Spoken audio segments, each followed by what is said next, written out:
2026 T20 உலகக்கப்பை நீங்க யாருமே மறந்திருக்க மாட்டீங்க. இந்தியா வந்து பார்த்தீங்கன்னா, இந்த வெஸ்ட் இண்டீஸ்க்கு எதிரா மேட்ச்ல ஜெயிச்சா மட்டும் தான் செமி போக முடியும். அப்படிங்கிற கால சூழ்நிலையில மாட்டிக்கிட்டு இருந்தாங்க.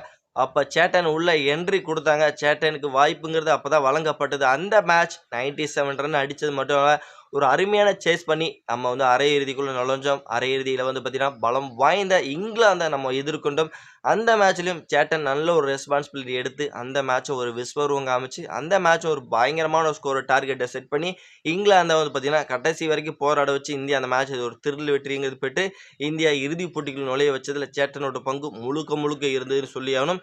இறுதிப் போட்டியிலும் பார்த்தீங்கன்னா, நம்மளோட சேட்டனோட பங்கு மறுபடியும் கன்டின்யூ ஆச்சுன்னு சொல்லியாகணும். அவர் கூட அபிஷேக் சர்மா கூட்டு சேர்ந்து 2 பேரும் வந்து நியூசிலாந்தோட பவுலிங்கோட சும்மா பிளாஸ்ட் பண்ணாங்கன்னு சொல்லியாகணும். அந்த அளவுக்கு ஒரு மரணத்தனமா அடிய வெளிப்படுத்தி இந்தியாவுக்கு ஒரு வேர்ல்டு கப்பை வாங்கி கொடுத்த பெருமையெல்லாம் நான் வந்து சேட்டன் நான் சொல்லியாகணும், சஞ்சு சாம்சன் சொல்லியாகணும்.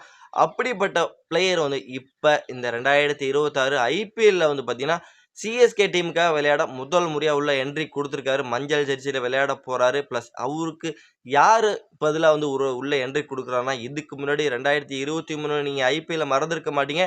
2 பாலுக்கு 10 ரன் அடிச்சா அந்த வெற்றி அப்படிங்கிற இலக்க வந்து பார்த்தீங்கன்னா, ஒரு 6 ஒரு பவுண்டரி அடிச்சு சிஎஸ்கேக்காக வெற்றி வகைய சூடி குடுத்த சாம்பியனா வாங்கி குடுத்த ரவீந்திர ஜடேஜாவுக்கு பதிலா வந்து பார்த்தீங்கன்னா, சேட்டன் உள்ள வராரு. பிளஸ் அவரோட ரீப்ளேஸ்மென்ட் சஞ்சு சாம்சனால அந்த ஒரு வெற்றி இடத்த ஃபில் பண்ண முடியுமா? Ravindra Jadeja batting, bowling, fielding எல்லா விஷயத்திலயும் சும்மா சிஎஸ்கே டீமுக்காக மாஸ் காமிப்பாரு.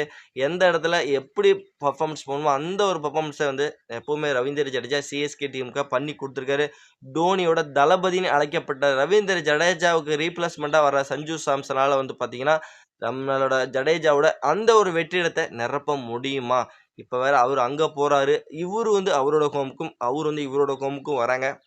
யாரோட வெற்றிடம் எப்படி இருக்கு? இப்போதைக்கு பார்த்தீங்கன்னா, சஞ்சு சாம்சனால வந்து பார்த்தீங்கன்னா, பேட்டிங் மட்டும் தான் ஆட முடியும்.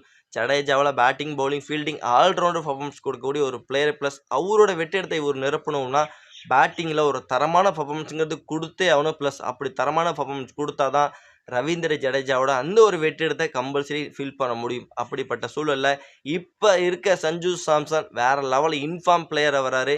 இன்ஃபார்ம் பிளேயரா உள்ள வர சஞ்சு சாம்சன் சிஎஸ்கே டீமுக்கு ஒரு பலம் வாய்ந்த ஒரு அணியா உருவாக்க கொடுக்க போறாருங்கிறது மாற்று கருத்தே இல்ல. ஏன்னா இப்ப இருக்க ஃபார்முக்கு இந்தியன் டீமுக்கே வாங்கி கொடுத்துட்டாரு. இப்ப சஞ்சு சாம்சன் வந்து அந்த ரவீந்திர ஜடேஜாவோட அந்த ஒரு இடத்த கம்பல்சரி ஃபில் பண்ணுவாருங்கிறது ஒரு கான்ஃபிடன்ஸ் அவர்கிட்ட இருந்து நமக்கு கொடுத்துருக்கிறாரு. அதனால சிஎஸ்கே இந்த 2026 ஐபிஎல்ல வந்து பார்த்தீங்கன்னா, கோப்பையை தக்க வைக்கிறதுக்கான முழு வாய்ப்பு வந்து சஞ்சு சாம்சன் பேட்டிங்கிறது கம்பல்சரி வருங்கிறது நம்மளோட ஆணித்தரமான கருத்தா இருக்கு.